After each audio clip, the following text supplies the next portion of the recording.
Well, hello again. Here we are for our session on exercise in hypobaria, which is hypo, low, baria pressure, low pressure, which we have at altitude. The higher we go up in the atmosphere, the lower the pressure. And we'll see what those effects are.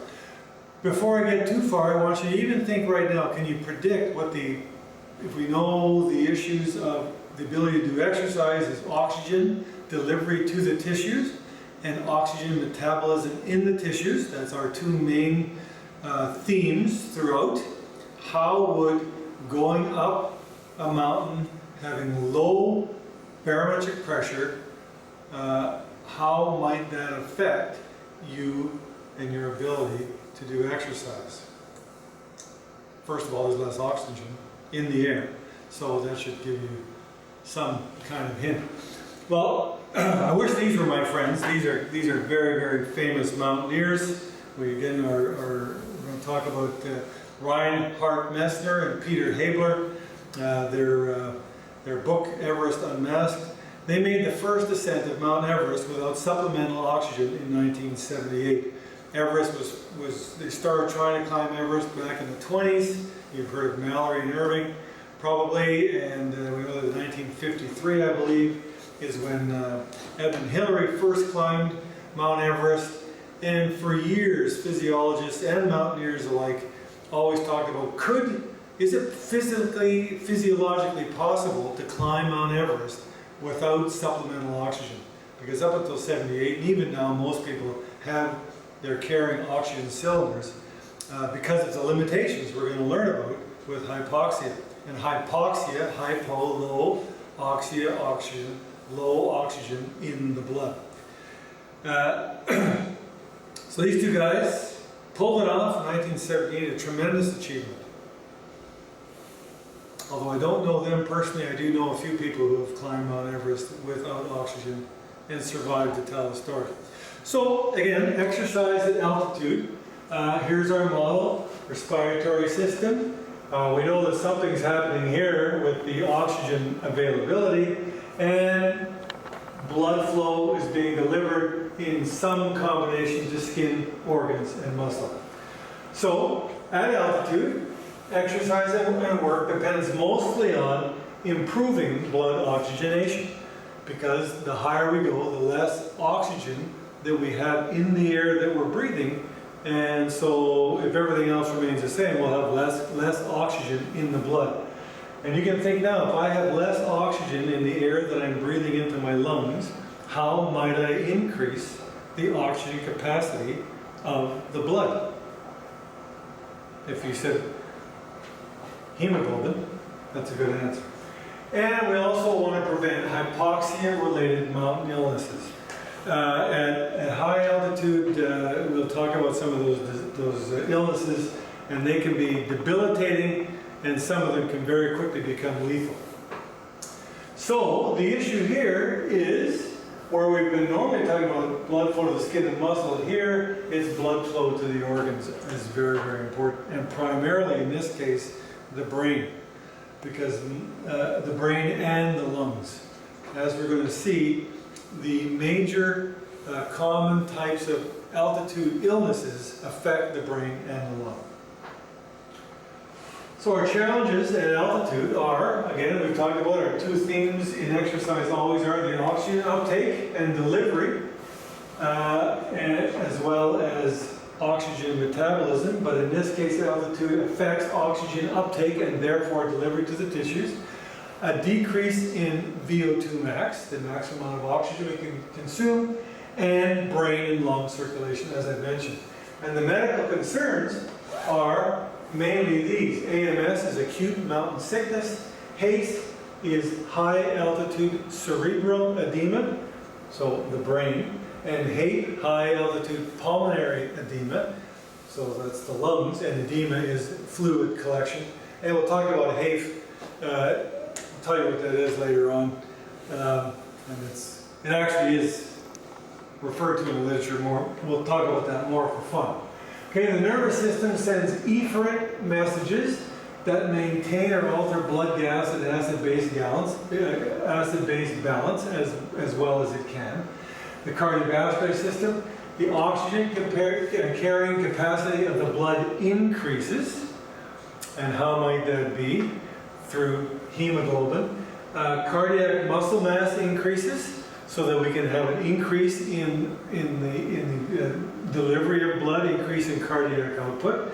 And it should make sense that if you were trying to get oxygen to the tissue and you have a limitation of oxygen in the blood, then the more blood you could pump, you could make up for that lack in oxygen. And chemoreceptor sensitivity increases. So right now, if I breathe a hypoxic gas mixture, normal gas in the air here is 21%. If I was to breathe 16% or 12% oxygen, I would start to breathe more. That is my chemo ventilatory reflex. But if we spend a lot of time in hypoxia, we'll actually breathe even more. And the idea is the more you can breathe, the more of that limited oxygen you're getting into the lungs and into the blood. The muscular system, respiratory muscles adapt to hypobaria, which means if you want to breathe more, the muscles of breathing have to become a bit fitter and do more work. And myoglobin levels in muscle increase. And myoglobin, as you know, is a finite source of ATP in the muscles, and so that increases as well. Urinary system, kidneys retain water and sodium chloride, salt, to offset dehydration. One of the major sources of dehydration in altitude is at high altitude, we're breathing more, and high altitude the air is generally dry, so we're breathing more air out of our lungs, and when we breathe air in, it becomes humidified at the alveolar level, and when we breathe it out, we lose that fluid. It evaporates, or breathe out in condensation. On a cold day when we breathe out, you see that condensation? That is liquid from our lungs. And so if you now breathe a lot more every hour of the day, you start to lose a lot of air, a lot of water through respiration. And the skeletal system, the red blood cell production increases in the bone marrow. Very important. Red blood cell production, hemoglobin production, this is what allows you to carry oxygen in the blood. The respiratory system, the VO2 max decreases because we've got limited oxygen. And the endocrine system, the fluid, electrolyte, hormones, retain water and sodium via the kidneys to offset dehydration. We talked about that already. And adrenal hormones alter the type of fuels used in muscle and the ratio of aerobic to anaerobic metabolism. And as you read through, I believe this is chapter 24, altitude, we can pick up more of that information. So I want to point this out. Again, this is from Advanced Environment, another textbook that I've been using. This shows as you move up altitude, and Miami, Florida, for instance, is at sea level. Mexico City is at about 6,500 feet, or 2,000 meters above sea level. Of course, Mount Everest is 29,000 feet above sea level. And Mexico City is very important because in 1968 the Olympics were there, the first time that the Summer Olympics were held at a high altitude city or venue, and that really spawned a huge amount of research into what are the effects of altitude and how do we mitigate that for maximal performance at moderate altitude. So I'm just going to pick Mexico City, and we'll look here. This is altitude, barometric pressure, percent of oxygen in the air, and partial pressure of oxygen in the air. Now we've learned already when we talked about our respiratory stuff that at sea level the partial pressure of oxygen, remember the barometric pressure is total barometric pressure is 760 millimeters of mercury, and the percentage of oxygen in the air is always just about 21%. But obviously as you decrease the barometric pressure from 760 to just under 600 in Mexico City and down to 230, obviously when you take 21% of that, here's what our problem is, the partial pressure of oxygen that you're breathing is only drops from 160 to 125 in Mexico City, and it drops precipitously to only 48 at the summit of Mount Everest. So we can consider this moderate altitude and severe altitude. And again, this is really the major point here. As you go up, your partial pressure decreases, so you've got less oxygen, still 21%, but because you have less air molecules in the air, you have less oxygen molecules, and that is the challenge as we move up in altitude. As we might expect, VO2, if you decrease the amount of oxygen you have in the system, obviously the maximum amount of oxygen that you can use, your VO2 max, will also decline. So for a given workload, you have the same cardiac output, I think we've talked about that already, and you have the same metabolic requirements, but there is a decrease in the maximum cardiac output, maximum VO2 and heart rate as you go up in altitude. So the VO2 max decreases from 5 liters a minute at sea level to, we'll just use the person who's the average person with a 5 liter VO2 max, to 1.48 liters a minute at 7,400 meters. And this was discovered by a very excellent scientist in the 60s named Griffith Pugh. And the predicted max on the summit of Mount Everest, or the predicted amount of energy you need just to do maximum output is 1 liter a minute.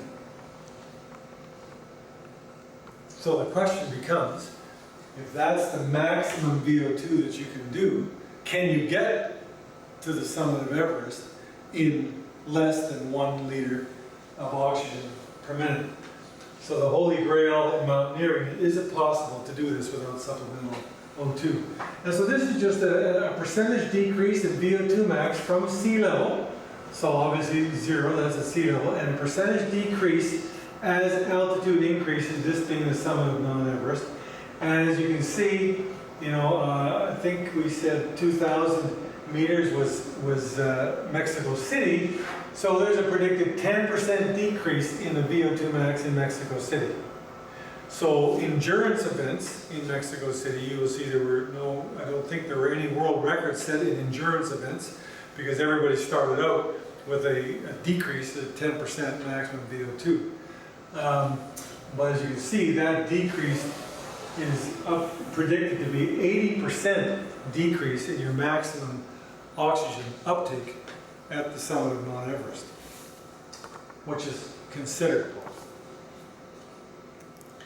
So, responses to altitude. First of all, we have immediate, so the acute response, and then we have more long-term. And the immediate responses are an increase in ventilation, called the HVR, hypoxic ventilatory response, and we can get up to 200 liters a minute ventilation at exercise, and the work of breathing increases up to 10% of the total energy use. Here, I think we've talked about this before, but if we haven't, at sea level, the work of breathing might reflect 2 to 3% of our total energy use. But at altitude, we go up to 10%, so that's a significant chunk of energy just taken for breathing. We have an increase in blood oxygen, a decrease in blood CO2, and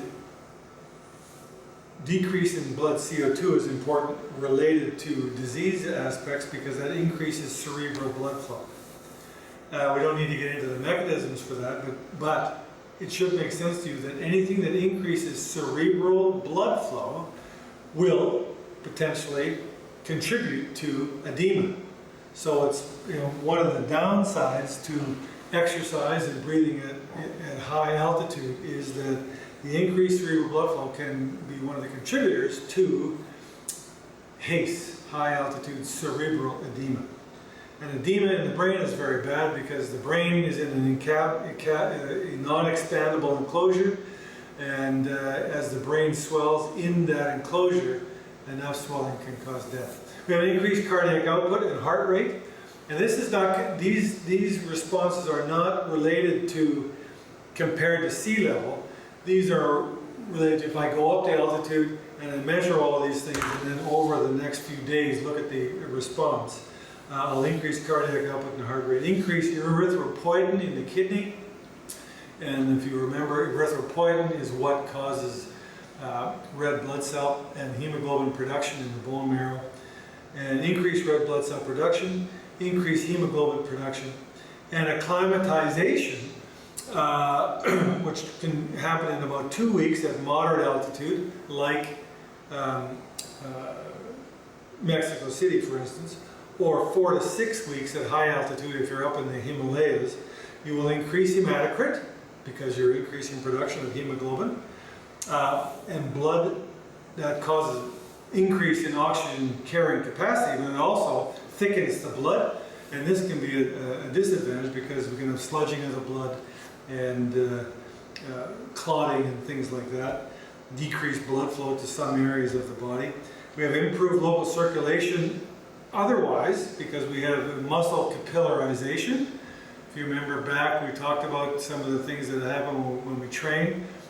Because we want to get oxygen to the tissues, training, using those muscle fibers, demanding oxygen will increase capillarization. And increased mitochondrial density, again, things that we talked about, increased aerobic enzymes in the muscle, and therefore improved cellular metabolism of O2. So our two themes of exercise, O2 delivery to the tissues and O2 metabolism, when faced with a decrease in overall oxygen, because we're at altitude, if we are exercising, we do whatever is required to improve both of those mechanisms. And that's something that you really need to understand, especially for, as we look at this whole integrated system approach. Okay, let's look at HACE, high altitude cerebral edema. So we have hypoxia, which is low oxygen in the air, not oxygen percent, but oxygen amount. And that causes hypoxemia, which is low oxygen in the blood. And a couple things happen. First of all, we have increased cerebral blood flow because with hypoxemia comes also the decrease in CO2, and that puts increased capillary pressure in the brain, and that causes brain swelling. We also have increased cerebral blood volume, which causes brain swelling. And we also have increased permeability of the blood-brain barrier. So we have more blood in the blood vessels in the brain, just exerting pressure that way, but also fluid leaks out of the capillaries and into the brain tissue, just causing more brain swelling. And we have inadequate buffering by cerebrospinal fluid. First, we have acute mountain sickness, which has a whole number of symptoms, including sickness, nausea, headache, things like that. And if not corrected, then it can progress to HACE. And the treatment for AMS is you might slow down, not go up as fast, up in altitude. And you might be able to, just by staying at one altitude, you might be able to get by that and accommodate, acclimatize. But HACE, there's only one treatment, and that is to oxygenate. And either you give supplemental oxygen at altitude or get the person down so that you address the whole issue of hypoxia and hypovolemia. High altitude pulmonary edema. Well, we talked about hypoxic ventilatory response. We know that some people have more of a hypoxic ventilatory response than others. And it is thought that people who have a blunted response are more at risk. So if you have a blunted HVR, hypoxic ventilatory response, we have alveolar hypoxia, you're not breathing as much air, so you have less oxygen in the alveoli. That will cause increased pulmonary hypertension. The vessels in the lungs constrict with hypoxia. It's called hypoxic vasoconstriction. That will cause increased capillary pressure. Now remember, this isn't in the brain, this is in the lung. Endothelial stress causing capillary leakage, so you've got an increase in pressure, capillary leakage, much like we had in the brain, and that can lead to high altitude pulmonary edema. And we have these other aspects that relate to increasing pulmonary hypertension, sympathetic overactivity, endothelial dysfunction, cold stress itself, and exercise can all help increase pulmonary hypertension. But that hypertension in the lungs plus capillary leakage causes, and when we talk about leakage, that means fluid is leaking from the blood vessels going into the lungs, and if it leaks out there, where is it going to go? It goes into the alveoli. Normally we think of oxygen molecules diffusing from the alveoli into the blood in the capillaries. In this case, the liquid, the plasma from the capillaries leaks into the alveoli. And once an alveoli fills with fluid, obviously it is no good for oxygen exchange. And as we fill up our lungs with fluid, that can certainly cause death, because if all of your lungs are filled with fluid, you have no oxygen transfer. Hey, this is just a bit of a, it's real, but it's kind of fun. It's high altitude flatulence expulsion. And it's interesting that some friends of mine actually have published, there are 3 papers published on high altitude flatulence expulsion. I won't read through the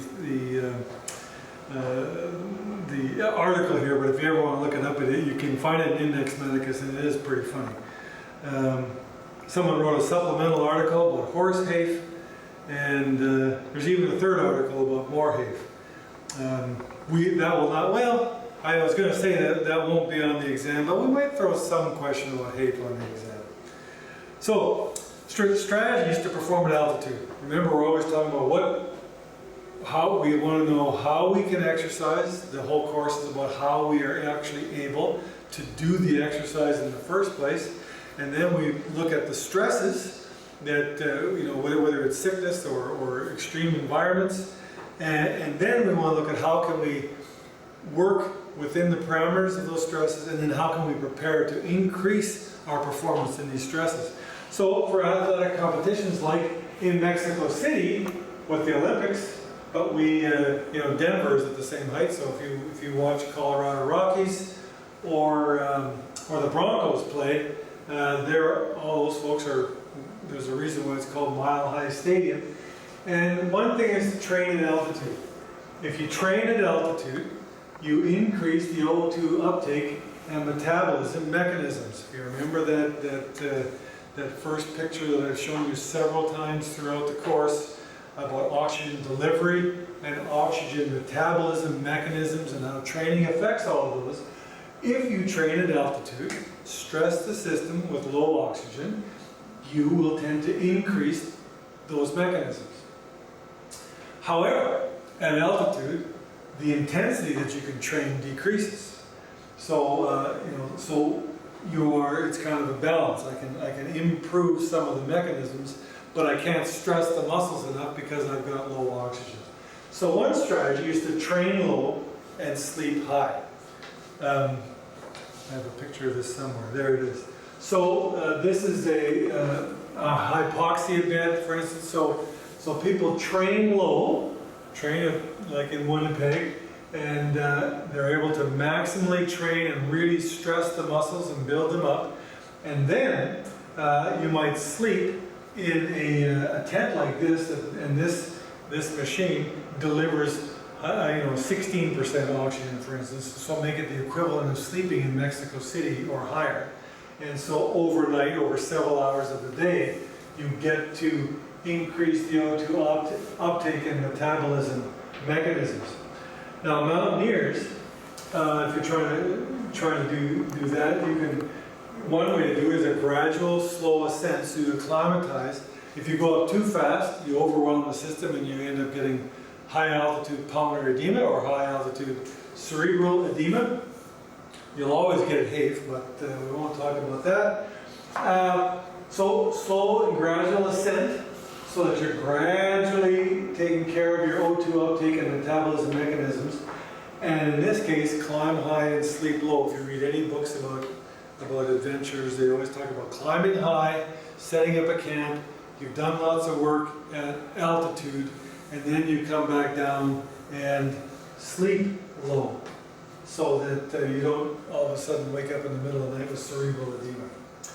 Now, there's alpine style climbing where it's a rapid ascent, where you basically put your pack on and go to the summit and get back.